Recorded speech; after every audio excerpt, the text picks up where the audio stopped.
lo que pasa, porque hasta ahora la Contraloría va a entrar a hacer una investigación, porque la Fiscalía no sigue manteniendo embolatadas todas las investigaciones que ha hecho la corporación.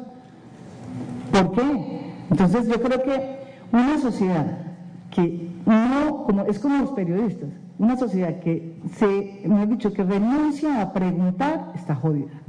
Está jodida. Tiene que seguir preguntando.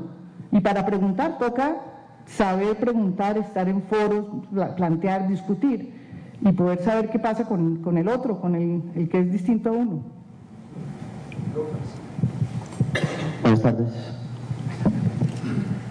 Antes que nada, para el caballero de blanco, cuando le entregó el micrófono a la señorita y lo decía en un tono, no sé, yo creo que si es un conversatorio es para respetarnos un poco, con referencia a lo que decía el otro señor. Yo creo que fue tan sencillo en su expresión, pero tan cierto. Esos temas son importantes para el caballero de ella. Antes que nada, es un encanto que estés aquí. Porque los colombianos lo aguantamos todo. Yo creo que por idiotas, por imbéciles, o por identificación, por ideas. Yo creo que nosotros hemos perdido un poco la capacidad de asombro. Somos un poco menos humanos, o nos estamos deshumanizando. Eso que tú decías ahorita de nos importa o no nos importa. En esta ciudad hay fantasmas sociales. Aquí, baje, ahí hay muchos, por aquí, en cualquier lado hay fantasmas sociales. Al lado de su casa, en la universidad, en cualquier lado, y no nos interesa. Entonces, la cuestión de movilización es fundamental. Tú decías ahorita, no existen protestas. Ahora, no sé de qué tipo sean esas propuestas a las que hagas referencia, porque yo creo que sí. Hace unos meses se vio una importante. Por ejemplo, lo que hizo esta movilización del Partido Verde. La ola, como sea, es una protesta. Y es una muy importante protesta, fulminante. Es un gran hito para los que nos interesa un poco la política de otras formas, otros lenguajes, otras visiones, otros mundos, otras atmósferas.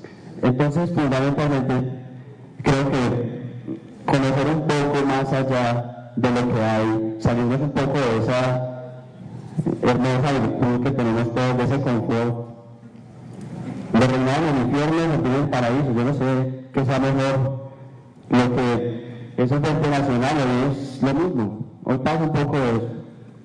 Hoy pasa exactamente eso. Simplemente quiero que recordemos un poco las palabras que decía un interesante personaje, sujeto de este país, y él decía: el país hay que tenerlo en la piel, el corazón y en la razón. Muchas gracias. ¿Frase de quién? Sigue el... Sergio Camilo. Vamos, voy. Yo iba a hablar de eso, del verde, lo respeto mucho, pero me parecen un poco, yo he dicho que hay una nueva camada de políticos que son asexuados políticamente.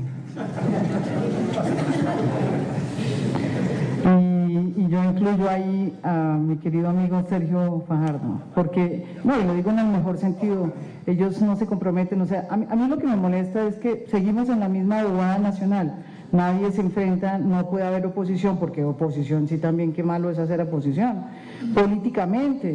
O sea, a mí me parece que los verdes perdieron la oportunidad de realmente hacer oposición. Entonces, cuando uno habla con Sergio Fajardo, es que él no es ni una cosa ni la otra, y Mocus no es ni una cosa ni la otra.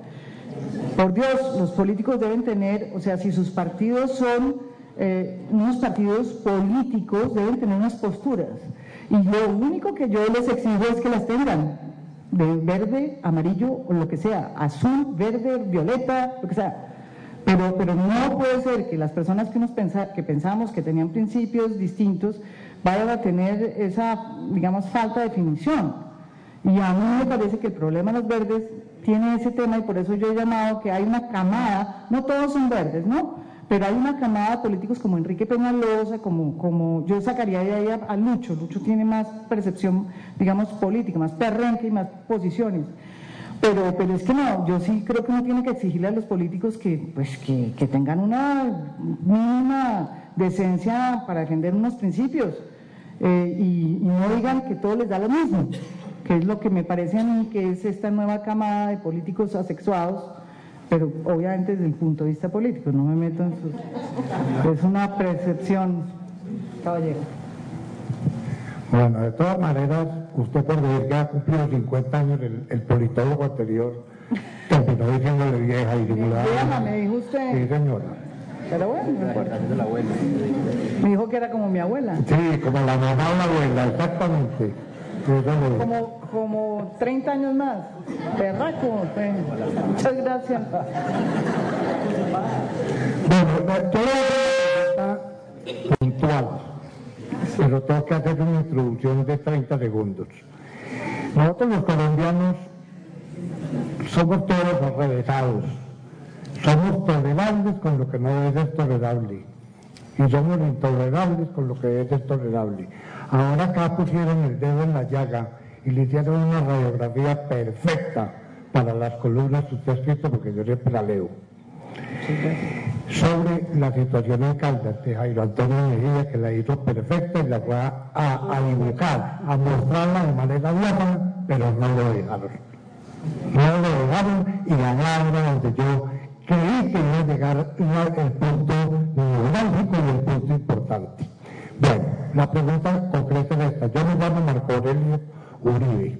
Yo tengo un cafecito por ahí en semana, en comunidades, y escribo con bastante frecuencia en El Tiempo, en La Patria y en El Tiempo. ¿Por qué los colombianos nos aguantamos todo? No es que nos aguantemos todo. Lo que pasa es que nosotros no solamente protestamos, sino que muchas veces denunciamos puntualmente situaciones con todas las pruebas del caso, tanto documentales como testimoniales, y no tienen eco. Porque yo he considerado que en este país, y lo he dicho muchas veces, yo soy más antiuribista que usted, y en las columnas que yo he escrito, que son muchas las que he escrito en semana, que siempre me han dado realce porque me las dejan en la página web, siempre los fines de semana. Ahora está suspendido porque están reestructurando la plataforma de comunidades. Entonces, hace bien no estuve. Pero yo siempre he sostenido que la impunidad en este país es la madre de todos los vicios, y la impunidad en este país cabalga en la Fiscalía y en la Procuraduría con la complacencia cómplice, llamémoslo así, de los medios de comunicación. ¿No cree usted que la impunidad está ahí? Yo hice, que me olvidaba agregarle, una denuncia puntual y tuve que algo Iván Velázquez 5 horas y media en un proceso que adelantaba contra una parlamentaria caldense. Yo no acusé a ninguna parlamentaria, yo solamente le pedí a la Corte Suprema, porque yo creo en la Corte, yo soy abogado, yo sí creo en la Corte y sé que la Corte está haciendo las cosas bien. Le pedí a la Corte que me ayudara a dilucidar, a saber por qué esa parlamentaria le había dado hasta condiciones Yo sé quién. a un sujeto paramilitar, Una concejal. Entonces, siempre, y he escrito, y le doy a Velázquez 5 horas y media sobre eso, pero no acusando a ninguna parlamentaria, sino diciéndole ayuda a los señores magistrados a ver qué es lo que pasa con esta parlamentaria, con sus relaciones muy santas que tiene una abogada con lo que ya murió, con Jairo Correa Alzate, un narcotraficante, con otro paramilitar que era el primo hermano de él, con don Ramón Izaza y con el Virrey, y todos ellos, cosas que yo conozco por muchas situaciones. Las conozco porque yo tuve un hermano que desafortunadamente me tuvo en antecedentes. ¿Eso es todo?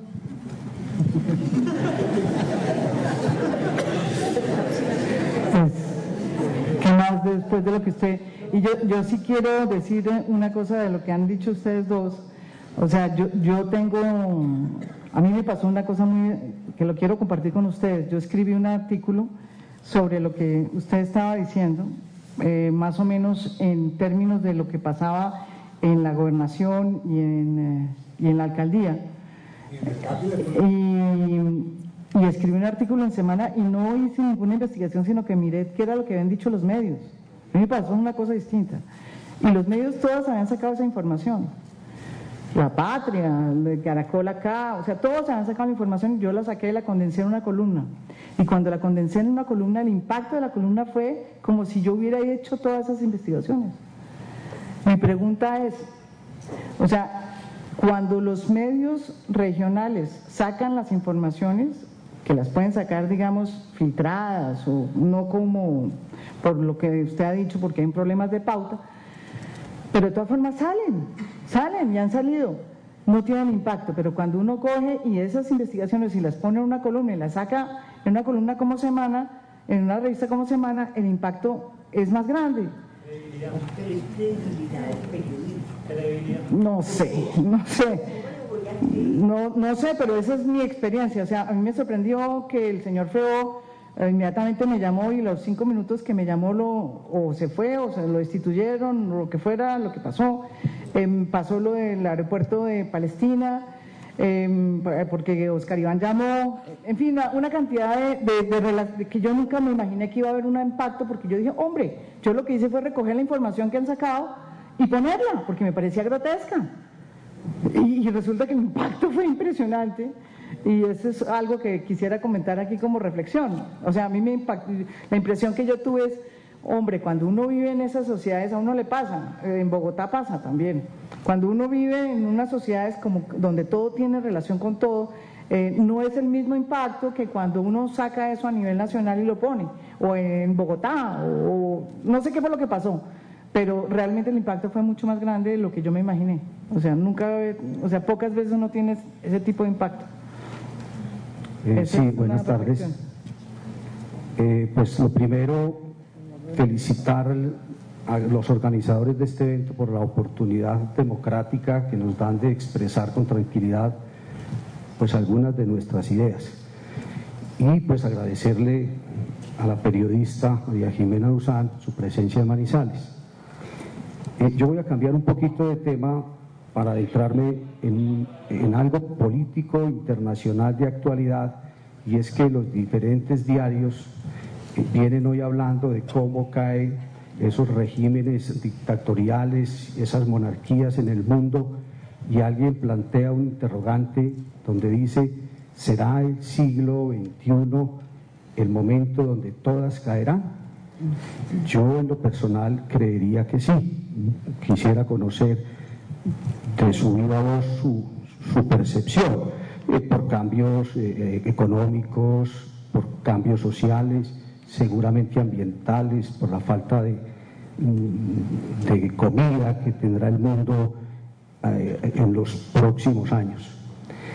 Pero yo sí quisiera referirme en este acto tan solemne, democrático, a algo que pasa en Caldas y que de pronto ningún columnista lo trae a colación, o porque no le interesa o porque pasa desapercibido, y son como también en departamentos se crean monarquías y regímenes dictatoriales, y uno por más que trate de avanzar denunciando encuentra resistencia ante eso, y encuentra que hay personas que manejan entre comillas el llamado poder para sus propios beneficios, y empiezan que esas jerarquías dentro de esas instituciones privadas, pero que manejan recursos públicos, se los suceden, si se quieren, entre parientes, como si se tratase de una monarquía. Entonces yo quiero, con mi puño y letra, mi firma, mi correo electrónico, dejarle a su consideración esa investigación de lo que ocurre a nivel local, y seguramente que en todo el territorio nacional.